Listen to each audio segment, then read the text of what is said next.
So let's probably start with a 15-minute time frame in Bank Nifty.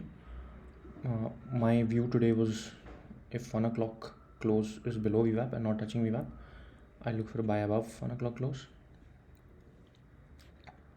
And this was based on this particular visual. So two trades today in Bank Nifty. One was 11 o'clock, sell below 11 o'clock and buy above 1 o'clock if 1 o'clock is near lows. I did not share the 11 o'clock view, but I did share the 1 o'clock. So 11 o'clock, if you see below this is 11 o'clock low, below this line, it was a good sell. Also, three things to watch in Bank Nifty today: the volumes which were formed around 9:30.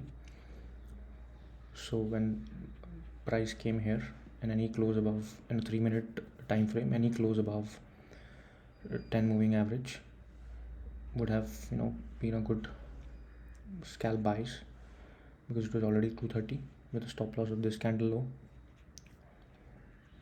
and because the analysis which I shared did not trigger, so there was no trade there. But yeah, I did not trade Nifty today because there was no visual for me, and it was basically a sideways day.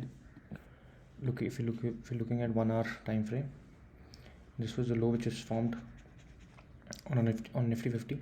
This was the candle which was formed on Friday, and the candles were basically ranging between the high and low, mostly highs.